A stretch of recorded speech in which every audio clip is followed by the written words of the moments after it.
So hi, I'm Rafi. Today we're talking with Pedro. We're at the same lab now conducting research as visiting researchers at MIT.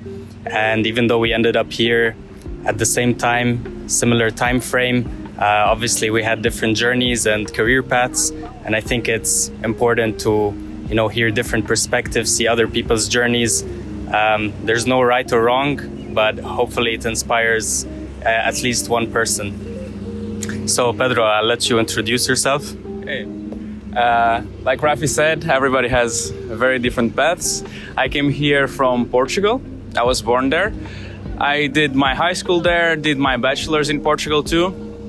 Actually, my journey started as an applied physicist. I did that for 1 year, but then I found out that maybe that wasn't really my calling, and then I switched to computer science. I did my bachelor's at the University of Porto, and then I decided that I wanted an international experience, so I decided to move to Barcelona. And I did what's called an Erasmus Mundus. I don't know if many of you know it, but it's basically a program where you do one semester in each country. And this allowed me to live in Barcelona, live in Rome, and then did internships at Google in Warsaw. Then did an internship at Meta in Paris as a research scientist. And then I met Rafi here. I came to MIT for my master thesis, and we're both now at LCP lab at MIT. So you mentioned Erasmus Mundus. So that involves going to different countries. But in your bachelor's, you were in Portugal, right? So did you expect from when you were in your bachelor's to travel to so many countries, live in so many different countries, or was it planned or really unexpected of what turned out? So I always wanted to have an experience abroad.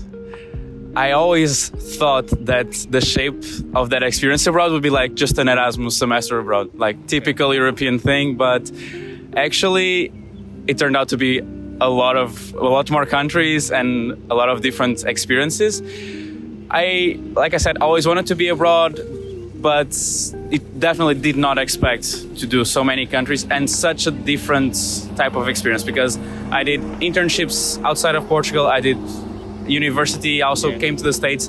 That's something that I really wanted, but it was more of a distant thought and more like a dream than actually something that I thought I could accomplish. So, yeah. Okay, so Pedro mentioned he lived in different cities. Also, he didn't mention, but he is 23. Oh yeah, I'm 23. Yeah, Pedro's 23. He's already lived in a lot of countries. I think that's really cool. What's possible nowadays. And since you lived in different countries, like as you mentioned, you were in Portugal and Porto, then Barcelona, then Warsaw, then Paris. Was this all planned sequentially, or did one thing lead to the next thing, more or less? That's a great question. So the Erasmus Mundus program, you kind of know from the start where you're going to be. So the plan was going to be Barcelona, Rome, and then coming back to Barcelona. But like I said, one thing ended up leading to another. And when I was in Barcelona, I started looking for internships for my summer. And then I landed the summer internship at MongoDB in Barcelona. I was super happy about it. But then life happened, and for personal reasons, I was not able to take that summer internship, for which I was very sad about, but not. But then I kept interviewing, blah, blah, blah. And I ended up landing 3 other internships at Microsoft, Google, and Meta. And thankfully, I managed to get it together and get the timelines right. And I managed to do an internship at Google in Warsaw. That was completely unplanned, did not expect to do it, from September to December. And then I did an internship at Meta from December to March this year, which once again, completely unexpected. The Meta experience actually was very non-traditional. Okay. I thought they just forgotten about my application, because it was, I think, 3 months after I applied. I just got a call during the summer, do you want to interview next week? We need to fill a position in 2 weeks. And I was like, sure, I'll interview. And then I had 4 or 5 interviews in 1 week, and I got the position. So definitely very spontaneous. Also MIT, very spontaneous, just cold emailed a couple of labs and talked to some people and ended up here. Okay, so as you can see, a lot of things are not always planned, but I think the first one was Google, right? Yeah. The first internship out of what you talked about. How was your experience there? Can you talk a little bit about what you expected, and how was the application process for you? Did it meet your expectations, and what you learned from it? Yeah, absolutely. So maybe I'll start with the application process. It was very straightforward, the application. I applied I think it was October the year before, then got a call for the initial interview, did the online screening. After that, got a couple of interviews from February until March, April. Passed the interviews, very grateful for that. And then came the team matching stage. For those of you who don't know, once you get into Google, then you spend 2, 3, 4 interviews maybe trying to find a team that you are interested in working with and they're interested in working with you. So basically your skill sets match. So don't be afraid if you don't team match on the first try. I team matched on my third try, I think. So I was supposed to go for a team in Zurich that did Android development, which really wasn't my thing. So you can just say, look, I don't think that's very suited for my skills. Then also another team in Zurich, and then I landed on the team in Warsaw. For reference, I was doing AI and ML for the Google Cloud team in Warsaw. The experience there was fantastic. Had a great manager, great team. It was pretty much all I expected from Google. Perks were fantastic. I had a very good life there. Work-life balance is great, but you also have the opportunity, if you're hungry, if you want to work more hours, if you want to push the product further, absolutely encouraged. It was a very nice environment, I would say. And I feel like I learned a lot, despite me being the only person that actually did pure ML and pure AI in my team. Everyone was super supportive and I learned a lot. And I got my first taste of what it's like to work in big tech, how to deal with all their frameworks, how to deal with their deadlines, their meetings, all the bureaucracy. It was a very enriching experience. Yeah, that's very interesting. And especially since you mentioned you started studying applied physics, right? Yes. And then you switched into computer science. When did you think was a good time to, apply? Did you feel like, oh, I'm not ready yet? Or were you always very, positive and that was the goal to, or I'm at a loss of words. Was that the thing that pushed you, just always hoping, you apply and you never know and, hope for the best? Or did you think oh, I have to take a certain number of steps in order to feel ready? How was it for you? For me, I need to preface this by saying I'm a very positive person. So, and I think one actually good advice is don't cap yourself before other people do. It's apply to stuff. If people don't think you're qualified, they won't hire you, and it's fine. Friends the same way that you were before. So I just applied. You will always feel the imposter syndrome. I think no one just feels oh, I'm gonna be the best at this, and it's perfectly fine not to be the best. Just apply, go through the hoops. Even if you're not selected, it's gonna be great to learn how it is to go through this FANG interview process. So nothing to lose, really. I know there sometimes you have cool-off periods for some quant internships, and also some big techs are doing it now. I understand if that's a concern, but really just try your luck. You never know. Nice. And moving on, so you mentioned the internship also at Meta, so that was in Paris, right? And not necessarily comparing them, but it was also slightly different position. So how was your experience there? So at Google, I was a software engineer intern. At Meta, I was a research scientist intern. So day to day, honestly, not that different. But the scope is indeed a bit different, and the teams you'll be working with are also a bit different. So for reference, in Google, like I said before, I was working with the cloud team. At Meta, I was working in the Llama agents team and the Llama 4 team. I was very happy with my team there. I felt like I learned a lot, and my manager / supervisor was Hugo Touvron, the creator of Llama 1, 2, and 3, which was fantastic to get the experience of watching someone that built something that I really liked, working up close and learning from him. So that was great. Definitely very different experiences. It was a smaller team at Meta, so we moved fast, we shipped faster, and the whole process was less bureaucratic. Of course, you still have middle management, you have to abide by the deadlines, but it's a different experience. Besides that, honestly, the work day to day is not that night and day difference. It's more the approach that the team takes to delivering the product. It's much more fast-paced, less meetings. Probably depends on the product. Also depends a lot on the product and like how much. I don't want to say hype, but how much leadership wants that out. Really impacts like work-life balance, deadlines. Yes, impacts a lot. I think a lot of people have differing opinions about whether you should, even work at big tech or do an internship at big tech. I mean, there's a lot of different opinions, but what's your take on it? So of course, I'll be a bit biased here because most of my internships I did at big tech.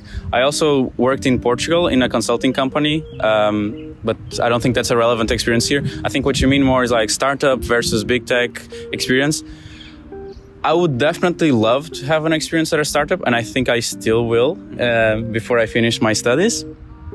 But that being said, I think that working at big tech is actually really interesting just to see how these huge corporations move. And especially if you are like have the dream of one day being a founder, I do. I think it's great to see like humanize the experience of big tech. It's like, oh, this is a huge organization that has this and this going for them. It's like they have a lot of money, they have a lot of people, but at the same time they move very slowly because they have to keep up with this whole structure. So it's great to see the insight of like, oh, I can compete with this being an incumbent because of this, this, and this. And also, I think you kind of get the startup feel on these small, very fast teams like I had at Meta, because like Llama needs to ship at least every year. And you need to do, you're competing directly with startups. You're competing with Mistral, you're competing with, I don't know if you can call Anthropic a startup, but Anthropic, OpenAI, all of those, and they move super fast. So you're kind of having that that experience of startup, and you're working with like amazing people and like very, very technically capable people.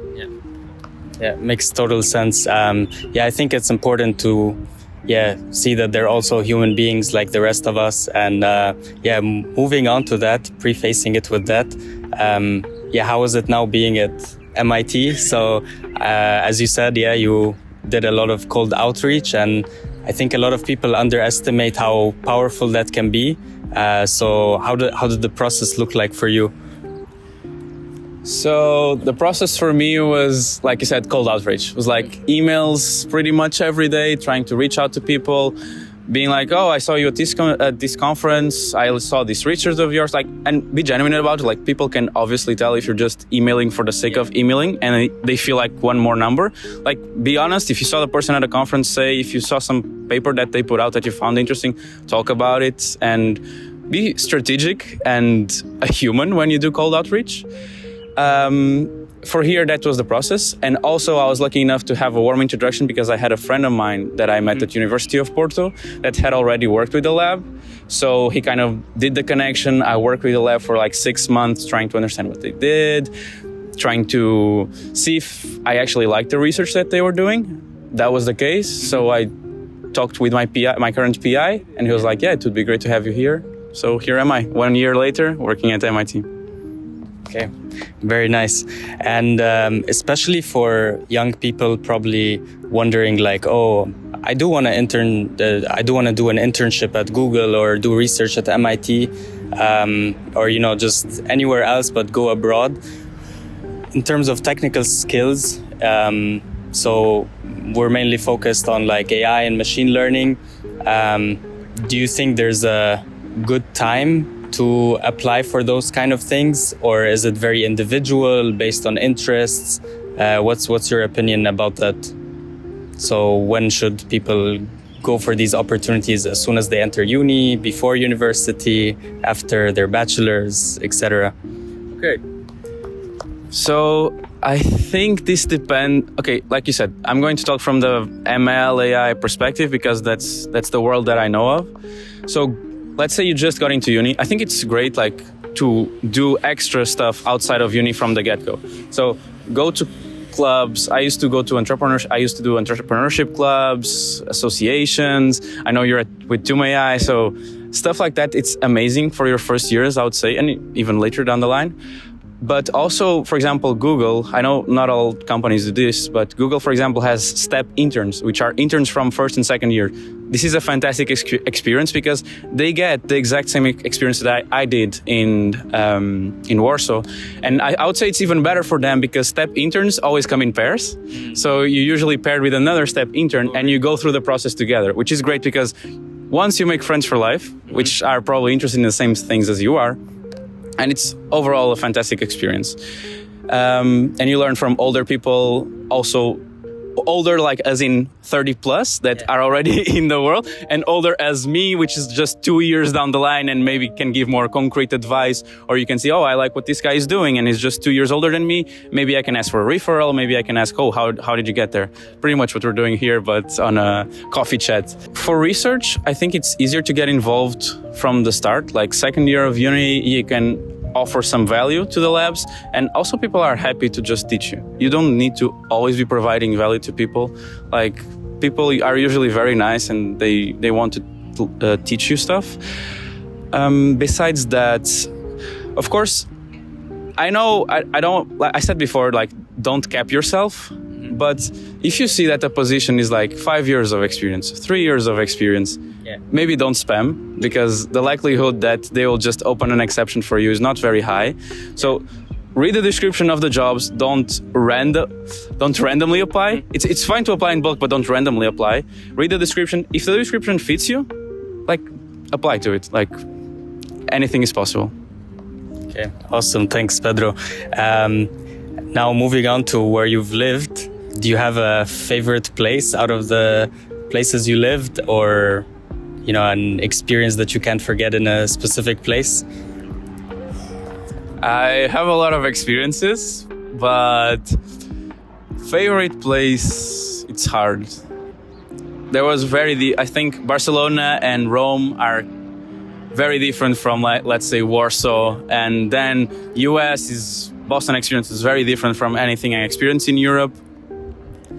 I think my favorite place so far, the one place that I would see myself living in right now, would maybe be Boston. Like, I would love to stay here for a long time. I like go Boston. The weather is a bit weird sometimes. It can be like 30 degrees one day and like 15 and raining the next. But besides that, Boston is fantastic. And the people here, like you'll meet amazing people. And that's the most important thing for me. It's like the people that you meet in the cities and what you are able to do within the city. And Boston provides you the opportunity to do pretty much everything. I think you'll agree with me on this. Other cities are really nice. Rome, absolutely fantastic city, fantastic food. Barcelona, the same. Warsaw, actually, experience in Warsaw was fantastic. I must admit, I wasn't super excited when I got that position because cold. I was going to go there in September to December.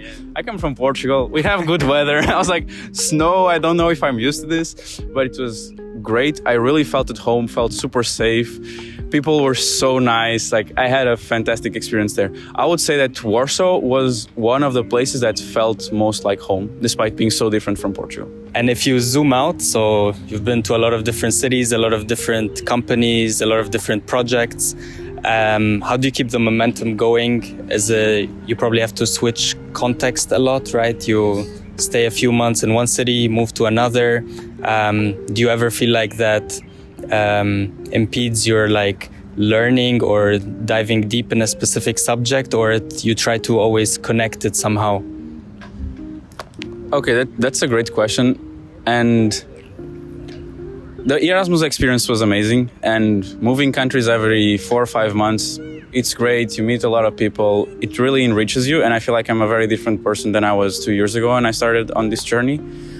But I have to admit that it's hard to dive deep on stuff or on a city or on even relationships because you're just there for 4 or 5 months. So that's definitely a trade-off. And the context switching definitely doesn't help on you focusing.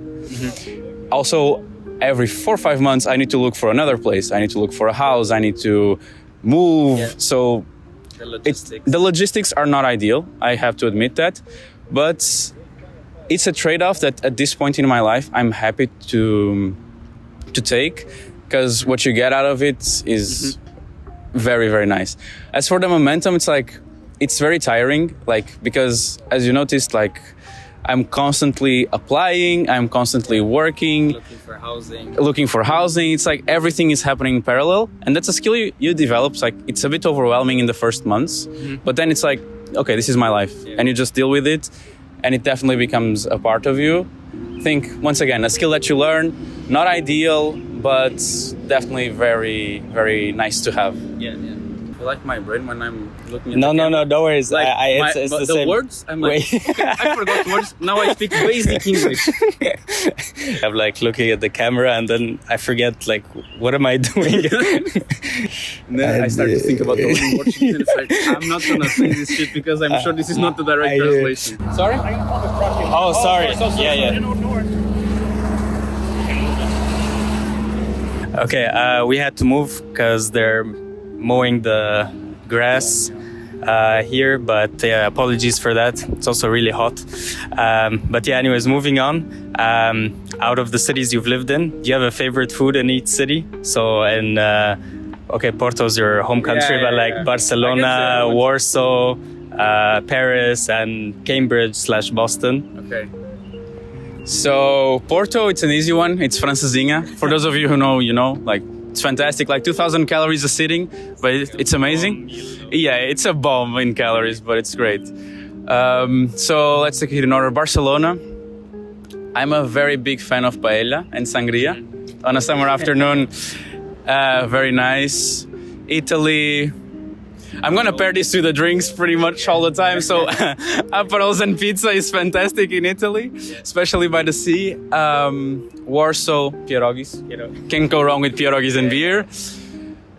Paris, pastry is very good, but I think most of you will know this.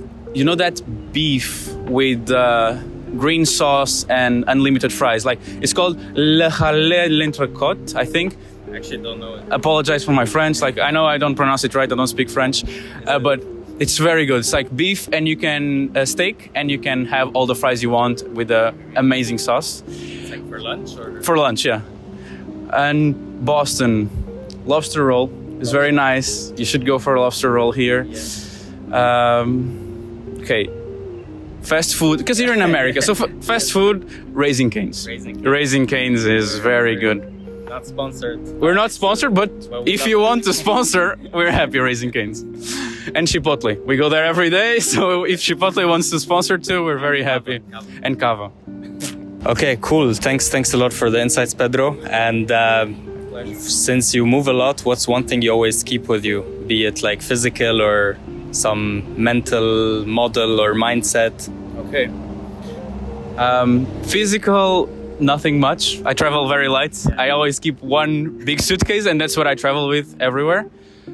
Mentally, I like to try to balance out, like, explore the places, get to know the people from those places, and try to live the lifestyle of that city, and also the work. And this is easier said than done. Like, the work-life balance is usually very tricky, especially in our age. I think you'd say the same. Like, doing master thesis, these internships, like, I think most people like want to impress because you want that return offer. So it's tricky to get this work-life balance. So trying to leave the city and enjoy the job at the same time and perform.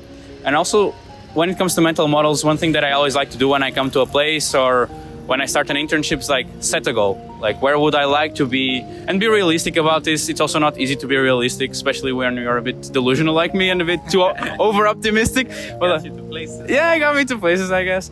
But try to set a goal that's realistic and live up to that goal. Because I think it's easier if you have a finish line that you're looking forward to, and it's like, and you feel accomplished by the end. It's like, okay, I set myself up to do this in the beginning, and I accomplished it, and it's a great feeling in the end. Small wins, yeah. And also decompose that goal in subtasks, and share this with your managers, share this with your PI, so you're both always aligned. And he'll be happy with your small wins, you'll be happy with your small wins, and keeps this momentum going, because sometimes it's a lot. Like, doing the work, this work-life balance, you feel demotivated, so these small wins mean a lot in the long term, and keep the momentum going, and keep you mentally stable to keep performing. Okay, awesome.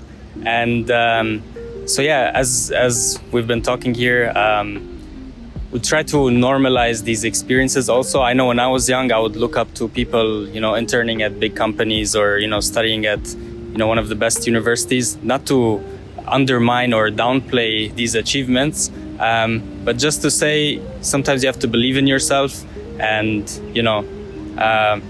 try your best, even if you don't reach your goal or get to where you want it to be, you'll always end up with some learnings on the way, right? Yeah. So thanks a lot, Pedro. The sun just went down, we're cooling off a little bit. So that's awesome. What would you say is your next move? So now this is my last week at MIT, actually. I'm just trying to wrap up my thesis. After this, very sad about that. After this, I'm going to Barcelona to defend my master's thesis. Then going home for the summer, going to Portugal. Thank you very much. Trying to enjoy a little bit, enjoy the sun. After that, I'm going to Google Zurich, which I'm very pleased about that. I'm going to work in computer vision at YouTube. So super happy about that. And further down the line, I don't know. Life has mysterious ways of working, as you can see by my journey. I met some amazing people at MIT. I definitely have the entrepreneurship mindset boiling right now. So you never know. I met some amazing people here that I'd love to co-found companies with. So let's see where life takes me. I'm very excited about what's coming. Awesome. Okay. Thanks very much, and see you guys in the next one. Bye-bye.